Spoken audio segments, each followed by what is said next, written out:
आज की इस वीडियो में मैं आपको करवा चौथ पर सुनने वाली सभी पौराणिक कथाएं सुनाऊंगी। तो चलिए सबसे पहले प्रथम वंदनीय गणेश जी की कथा का श्रवण करते हैं। बहुत समय पहले की बात है। एक अंधी बुढ़िया थी जिसका एक लड़का और बहू थी। वो लोग बहुत गरीब थे। वे अंधी बुढ़िया रोजाना गणेश जी की पूजा किया करती थी। गणेश जी उस बुढ़िया से प्रसन्न होकर एक दिन साक्षात सन्मुख आकर कहते हैं, मैं आपकी पूजा से प्रसन्न हूँ। आपको जो वर मांगना है वो मांग लें। बुढ़िया कहती है, मुझे मांगना नहीं आता तो कैसे और क्या मांगू।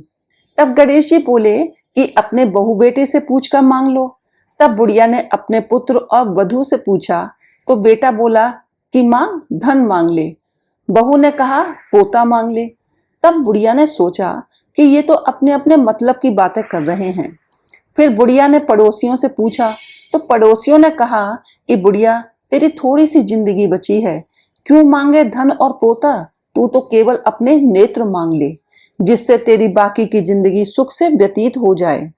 उस बुढ़िया ने बेटे और बहू तथा पड़ोसियों की बातें सुनकर घर में आकर सोचा कि क्यों ना ऐसी चीज मांग लूं जिसमें बेटा बहू और मेरा सबका ही भला हो। तो जब दूसरे दिन गणेश जी आए और बोले, बता बुढ़िया क्या मांगना है तुझे। हमारा वचन है जो मांगेगी वो होगा। तो गणेश जी के वचन सुनकर बुढ़िया बोली, हे गणराज, यदि आप मुझ पर प्रसन्न हैं तो मुझे 9 करोड़ की माया दें, निरोगी काया दें, अमर सुहाग दें, आंखों में प्रकाश दें, नाती पोते दें और समस्त परिवार को सुख दें, फिर अंत में मोक्ष दें। बुढ़िया की बात सुनकर गणेश जी बोले, बुढ़िया माँ तूने तो मुझे ठग लिया। खैर जो कुछ तूने मांग लिया वह सब तुझे मिलेगा। यूं कहकर गणेश जी अंतर ध्यान हो गए। हे गणेश जी, जैसे बुढ़िया माँ को मांगे अनुसार आपने सब कुछ दिया, वैसा ही सबको देना और हमको भी देने की कृपा करना। करवा चौथ माता की पौराणिक कथा। एक सेठ सेठानी थे। उनके एक बेटा और बहू थे। बहू सबको भोजन करा के फिर स्वयं भोजन करती। एक पड़ोसन ऐसी भी थी जो रोज पूछती, बहू आज क्या बनाया खाया है। बहू कहती ठंडो बासी। हर बार वो ऐसे ही कहती। तो उसका ये पति ये बातें सुनता रहता था। एक दिन उसके पति ने ऐसा सोचा कि आज तो पकवान बनाए जाएं, फिर देखते हैं कि मेरी पत्नी ऐसा क्या कहती है। उसने तरह तरह के पकवान बनवाए और घर के सभी लोगों ने एक साथ बैठकर भोजन किया। आज भी पड़ोसन ने पूछा तो बहू ने कहा ठंडो बासी। सेठ के लड़के ने सोचा, हो ना हो कोई बात अवश्य है जिससे कि मेरी पत्नी ऐसा कहती है। उसने पत्नी से पूछा, तुम रोज ठंडो बासी खाया ऐसा क्यों कहती हो, जबकि हम सब ने एक साथ बैठकर कई तरह के पकवान खाए हैं। तो उसकी पत्नी बोली, अपन जो खा रहे हैं ना वे बाप बूढ़ों की कमाई है। जिस दिन आप कमा कर लाओगे उस दिन मैं समझूंगी कि हम ताजा भोजन कर रहे हैं। अब एक दिन लड़के ने माँ से कहा, मैं एक बड़े शहर में कमाई करने जा रहा हूँ। माँ बोली, बेटा अपने पास इतना सब कुछ है, खाया नहीं खूटेगा। माँ के मना करने पर भी बेटे ने स्वयं कमाने का दृढ़ निश्चय कर लिया और जाते समय पत्नी से कहा, मैं जब तक कमाकर बहुत सा धन लेकर ना आऊं तुम चूल्हे की आग मत बुझने देना। एक दिन चूल्हे की आग बुझ गई तो वह मनी मन घबराने लगी, कहीं मेरे पति पर संकट तो नहीं आन पड़ा। जल्दी से पड़ोस में से आग लाकर चूल्हे में रख दूं, ऐसा विचार करके पड़ोस में गई।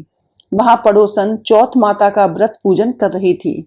पड़ोसन ने कहा, थोड़ी देर में आकर ले जाना। बहू ने पड़ोसन से पूछा, आप ये व्रत क्यों कर रही हैं, इससे क्या मिलता है। पड़ोसन ने कहा, चौथ माता के इस व्रत को करने से अन्न लक्ष्मी मिले और अपनी मनोकामना पूरी होती है। अब बहू भी चौथ माता का व्रत करने लगी। दीवार पर चौथ माता बनाई। उस दिन घी गुड़ का चूरमा बनाकर रात्रि को चंद्रमा को अर्घ देकर भोजन करती। ऐसा करते करते बहुत दिन हो गए। चौथ माता ने उस बहू के पति को सपना दिया कि साहूकार का बेटा तू जागे कि सोवे, तेरी पत्नी बहुत याद कर रही है। घर जाकर उसकी चिंता मिटा। तू दुकान खोलकर कंकु केशर का पगलिया बना के बैठ जाना। आज तेरा हिसाब किताब चुकता हो जाएगा। अब तो चौथ माता ने जैसा कहा था वैसा ही हुआ। उसने घर जाने की तैयारी की और गाड़ी भर के धन दौलत लेकर चल दिया। रास्ते में एक बड़ा सा काला नाग फन फैलाए बैठ गया और कहने लगा, आज तो मैं तुझे डसूंगा, छोड़ूंगा नहीं, आज तेरी आयु पूरी हो गई है। सेठ ने लड़के से कहा, आज चौथ माता ने मुझे सपना दिया है तो मैं पत्नी से मिलने घर जा रहा हूँ। वहां मेरी पत्नी बहुत चिंता कर रही है, मैं उससे मिलकर जरूर आऊंगा, तब तुम मुझे डस लेना। नाग ने कहा, तुम शपथ पूर्वक कहकर जाओ तो मैं तुम्हें जाने दूंगा, परंतु लौट कर नहीं आए तो तुम्हारे घर आकर मैं तुम्हें डस लूंगा। इस प्रकार सर्प को वचन देकर वे अपने घर पहुंचा। वहां सभी से हंसी खुशी मिला और भोजन करने उदास होकर बैठ गया। उसकी पत्नी ने उदास होने का कारण पूछा तो पति ने काले नाग वाली बात बताते हुए कहा, यदि मैं उसके पास नहीं जाऊंगा तो वह घर आकर ही मुझे डस लेगा। पत्नी बहुत चतुर थी। उसने कहा कि आप घबराओ नहीं, लेट जाओ, मैं एक उपाय करती हूँ। पत्नी ने कमरे की 7 पेड़ी धोई। पहली पेड़ी पर रेत, दूसरी पर इत्र, तीसरी पर गुलाल फूल, चौथी पर कंकु केशर, 5वीं पर लड्डू पेड़ा, छठी पर गादी गलीचा और 7वीं पेड़ी पर दूध का कटोरा भरकर रख दिया। इस प्रकार वह 7 ही पेड़ी सजाकर बैठ गई। आधी रात होते ही नाग आकर पेड़ी चढ़ने लगा। पहली पेड़ी पर रेत में लौट गया और कहने लगा कि सेठ की बहू ने तो बहुत आराम दिया मुझे, पर वचनों से बंध कर आया हूं तो डसूंगा तो अवश्य ही। इसी प्रकार 7 पेड़ियों पर नाग आराम करता हुआ कहता हुआ कि डसूंगा जरूर कमरे में जाने ही वाला था कि चौथ माता ने विचार किया कि मैं इसे नहीं बचाऊंगी तो संसार में धर्म कर्म और व्रत पूजन को कौन मानेगा। अब तो गणेश जी, चंद्रमा जी और चौथ माता ने उसे बचाने का विचार किया। चंद्रमा जी ने उजाला किया, चौथ माता ढाल बन गई और गणेश जी ने तलवार लेकर नाग को मार दिया और ढाल से ढक दिया। अब बहू भी थकी हारी सो गई। दिन उगा तो लोग बेटे से मिलने आए, परंतु बेटा बहू तो उठे ही नहीं थे। बहुत देर हो गई तो माँ उठाने गई। माँ ने 7 पीढ़ियों पर जो कुछ देखा तो बहुत घबराई हुई और बेटा बहू को आवाज लगाई। बेटा बहू उठे तो देखा कि एक ढाल तलवार वहां पड़ी है। अब ढाल उठाई तो वही काला नाग मरा हुआ पड़ा है। बेटा बहू ने सोचा कि आज तो धर्म कर्म ही आड़े आया, जो भगवान गणेश जी और चौथ माता ने रक्षा की। हे चौथ माता, आपने जैसे सेठ के बहू बेटे की रक्षा की वैसी सबकी रक्षा करियो। बोलो चौथ माता की जय हो। करवा चौथ पर जरूर सुनी जाती है साहूकार के 7 बेटों और 7 बेटियों वाली कथा। एक साहूकार के 7 लड़के और एक लड़की थी। साहूकार के बेटे अपनी बहन से बहुत प्यार करते थे। साहूकारनी के साथ उसकी बहुओं और बेटी ने करवा चौथ का व्रत रखा था। चौथ के व्रत में चांद देखकर ही व्रत खोलते हैं। रात को जब साहूकार के लड़के भोजन करने लगे तो उन्होंने अपनी बहन से भोजन के लिए कहा। इस पर बहन ने बताया कि उसका आज व्रत है और वह खाना चंद्रमा को अर्घ देकर ही व्रत खोल सकती है और कुछ खा सकती है। सबसे छोटे भाई को अपनी बहन की हालत देखी नहीं गई और वह दूर पेड़ पर एक दीपक जलाकर चलनी की ओट में रख देता है। दूर से बहन को दिखाता है। छलनी की ओट में रखा दीपक चांद की तरह लगता है।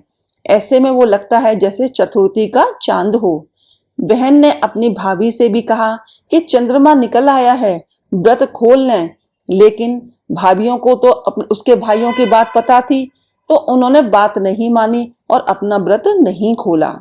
बहन को अपने भाइयों की चतुराई समझ में नहीं आई और उसे देखकर करवा उसे अर्घ देकर खाने का निवाला खा लिया। जैसे ही वह पहला टुकड़ा मुंह में डालती है उसे छींक आ जाती है, दूसरा टुकड़ा डालती है तो उसमें बाल निकल आता है और तीसरा टुकड़ा मुंह में डालती है तभी उसके पति की मृत्यु का समाचार उसे प्राप्त होता है। वह बेहद दुखी हो जाती है। उसकी भाभी सच्चाई बताती हैं कि उसके साथ ऐसा क्यों हुआ। व्रत गलत तरीके से टूटने के कारण चौथ माता उससे नाराज हो गए हैं। इस बात पर वह निश्चय करती है कि वे अपने पति का अंतिम संस्कार नहीं करेगी और अपने सतीत्व से उन्हें पुनर्जीवन दिलाकर रहेगी। शोकातुर होकर वे अपने पति के शव को लेकर 1 वर्ष तक बैठी रही और उसके ऊपर उगने वाली घास को इकट्ठा करती रही। उसने पूरे साल की चतुर्थी का व्रत किया और अगले साल कार्तिक कृष्ण चतुर्थी फिर से आने पर उसने पूरे विधि विधान से करवा चौथ का व्रत किया। शाम को सुहागिनों से अनुरोध करती है कि यम सुई ले लो, पिय सुई दे दो, मुझे भी अपनी जैसी सुहागिन बना दो, जिसके फलस्वरूप करवा माता और गणेश जी के आशीर्वाद से उसका पति पुनः जीवित हो गया। जैसे गणपति और करवा माता ने उसकी सुनी, वैसी सभी की सुने, सभी का सुहाग अमर हो। बोलो करवा चौथ माता की जय हो।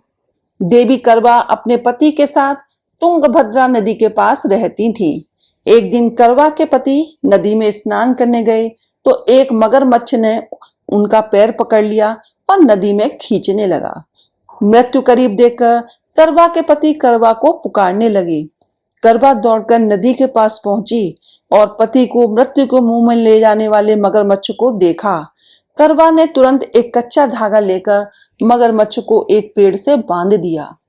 करवा के सतीत्व के कारण मगरमच्छ कच्चे धागे में ऐसा बंधा कि टस से मस नहीं हो पा रहा था। करवा के पति मगरमच्छ दोनों के प्राण संकट में फंसे थे।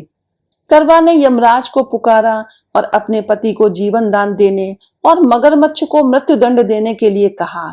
यमराज ने कहा, मैं ऐसा नहीं कर सकता क्योंकि अभी मगरमच्छ की आयु शेष है और तुम्हारे पति की आयु पूरी हो चुकी है। क्रोधित होकर करवा ने यमराज से कहा, अगर आपने ऐसा नहीं किया तो मैं आपको श्राप दूंगी। सती के शाप से भयभीत होकर यमराज ने तुरंत मगरमच्छ को यमलोक भेज दिया और करवा के पति को जीवन दान दिया।